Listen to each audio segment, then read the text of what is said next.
श्लोक 1-2 अर्जुन उवाच जायसी चेत्कर्मणस्ते मता बुद्धिर्जनार्दन तत्के कर्मणि घोरे मान्योजयसि केशव व्यामिश्रेणे वाक्येन बुद्धिमोहयसि मे तदेकं वद निश्चिते येन श्रेयोमाप्नुयाम्।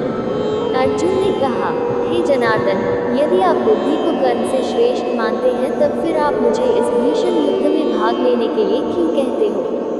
आपके अनेकार्थक उपदेशों से मेरी बुद्धि भ्रमित हो गई है। कृपया मुझे निश्चित रूप से कोई एक ऐसा मार्ग बताएं जो मेरे लिए सर्वाधिक लाभदायक हो। श्लोक 3 श्री भगवानुवाच लोकेस्मिन् बहुधा निष्ठा पुरा प्रोक्ता मयान् ज्ञानयोगेन सांख्यानां कर्मयोगेन योगिनाम्। परम कृपालु भगवान ने कहा, हे निष्पाप अर्जुन, मैं पहले ही ज्ञानोदय की प्राप्ति के 2 मार्गों का वर्णन कर चुका हूँ। ज्ञानयोग उन मनुष्यों के लिए है जिनकी रुचि चिंतन में होती है और कर्मयोग उनके लिए है जिनकी रुचि कर्म करने में होती है। श्लोक 4 न कर्मणां नारम्भान्नैष्कर्म्यं पुरुषोऽश्नुते न च सन्न्यसनादेव सिद्धिसमधिगच्छति।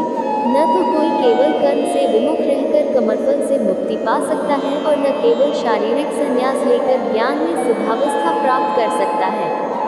श्लोक 5 न हि कश्चित् क्षणमपि जातु तिष्ठत्य कर्मकृत कार्यते ह्यवशः कर्म सर्वः प्रकृतिजैर्गुणैः। कोई भी मनुष्य एक क्षण के लिए अकर्मा नहीं रह सकता।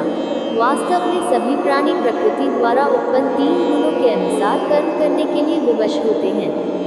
श्लोक 6 कर्मेन्द्रियाणि संयम्य आस्ते मनसा स्मरन् इन्द्रियान् विमूढात्मा मिथ्याचारः स उच्यते। जो अपनी कर्मेंद्रियों के बाह्य घटकों को तो नियंत्रित करते हैं लेकिन मन से इंद्रियों के विषयों का चिंतन करते हैं, वे निःसंदेह स्वयं को धोखा देते हैं और पाखंडी कहलाते हैं। श्लोक 7 यस्त्विन्द्रियाणि मनसा नियम्यारभतेऽर्जुन कर्मेन्द्रियैः कर्मयोगं सिद्धं स विशिष्यते। हे अर्जुन, लेकिन वे कर्मयोगी जो मन से अपनी ज्ञानेंद्रियों को नियंत्रित करते हैं और कर्मेंद्रियों से बिना किसी आसक्ति के कर्म में संलग्न रहते हैं, वे वास्तव में श्रेष्ठ हैं।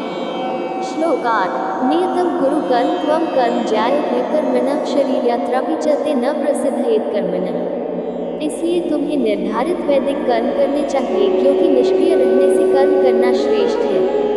कर्म का त्याग करने से तुम्हारे शरीर का भरण पोषण संभव नहीं होगा। श्लोक 9 यज्ञार्थात् कर्मण्यन्यत्र लोकोऽयं कर्म बन्धनः तदर्थ कर्म कौन्तेय मुक्तस्त्वं समाचर।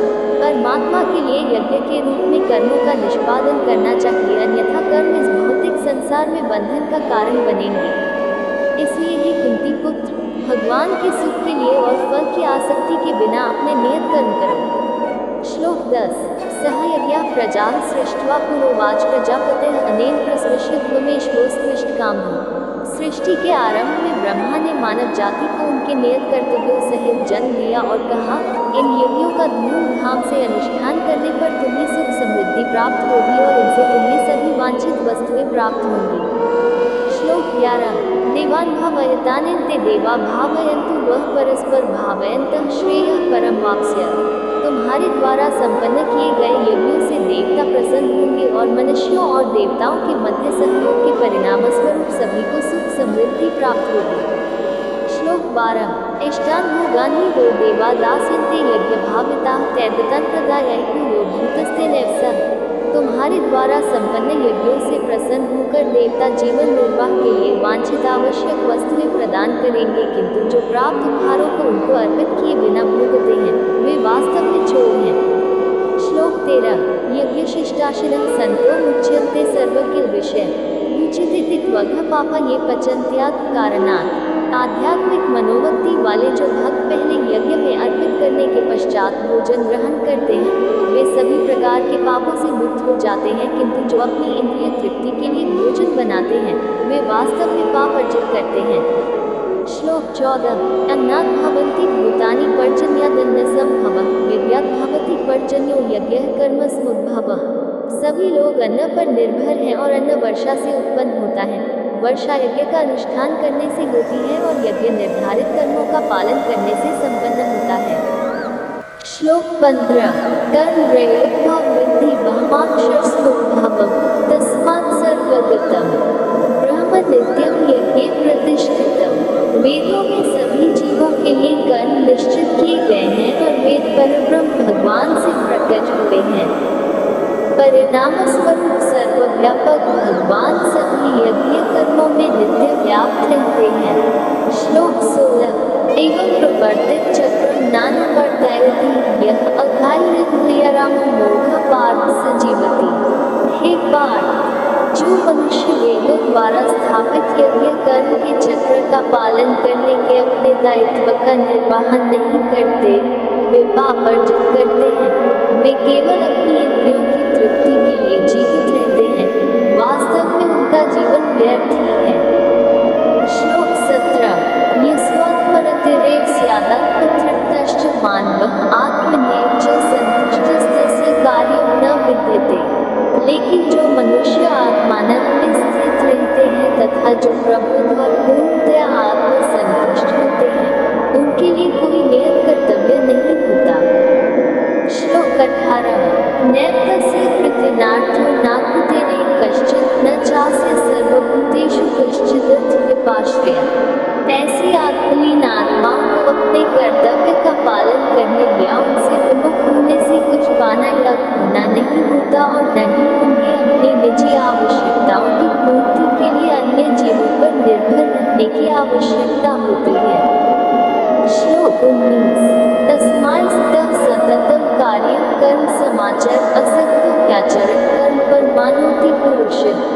अतः आसक्ति का त्याग कर अपने कार्य को कर्तव्य समझकर फल की आसक्ति के बिना निरंतर कर्म करने से ही किसी को परमात्मा की प्राप्ति होती है।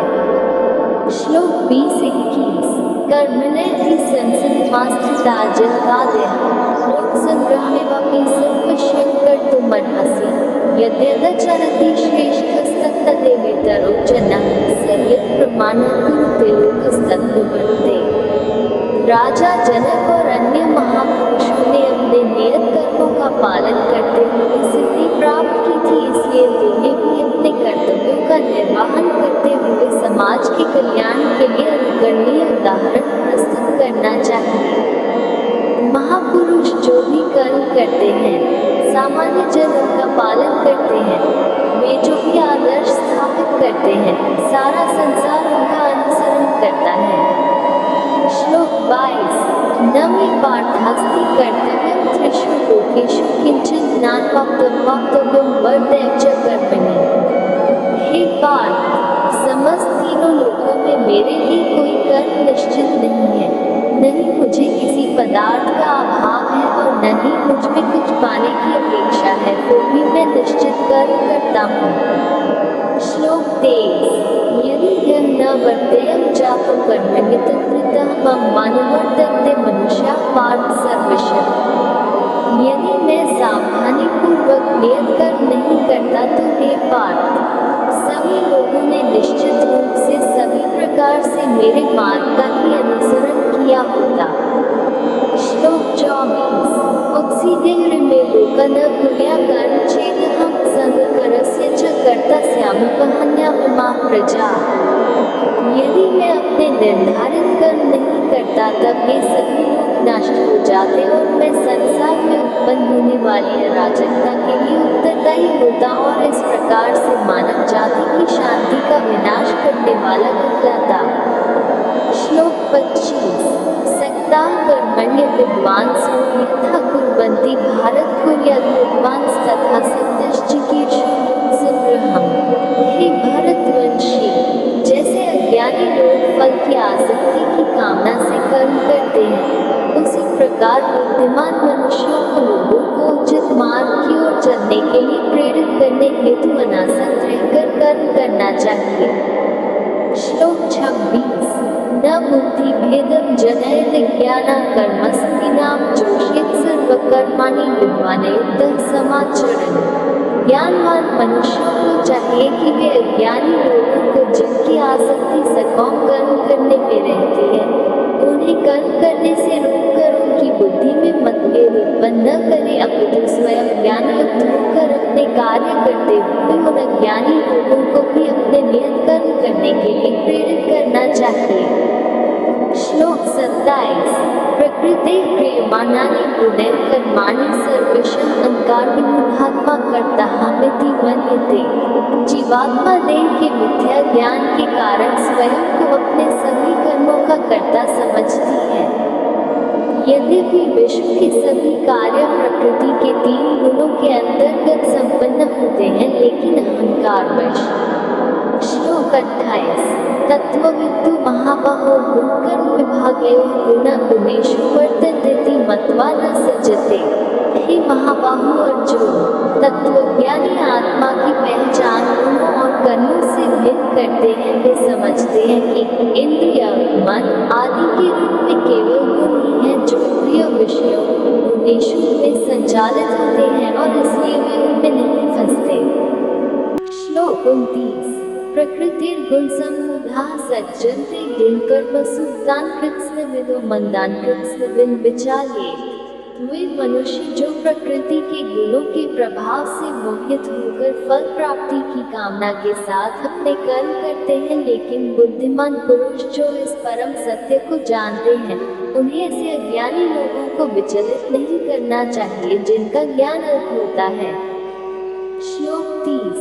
मयि सर्वाणि कर्माणि सन्न्यस्य त्यागचेतसा निराशी निर्ममो भूत्वा युद्धस्विगतज्वरः। अपने समस्त कर्मों को मुझको अर्पित करके और परमात्मा के रूप में निरंतर मेरा ध्यान करते हुए कामना और स्वार्थ से रहित होकर अपने मानसिक दुखों को त्याग कर युद्ध करो। श्लोक 31। ये मे मतमिदं नित्यमनुतिष्ठन्ति मानवाः श्रद्धावन्तो सूयन्तो मुच्यन्ते तेऽपि कर्मण्येन।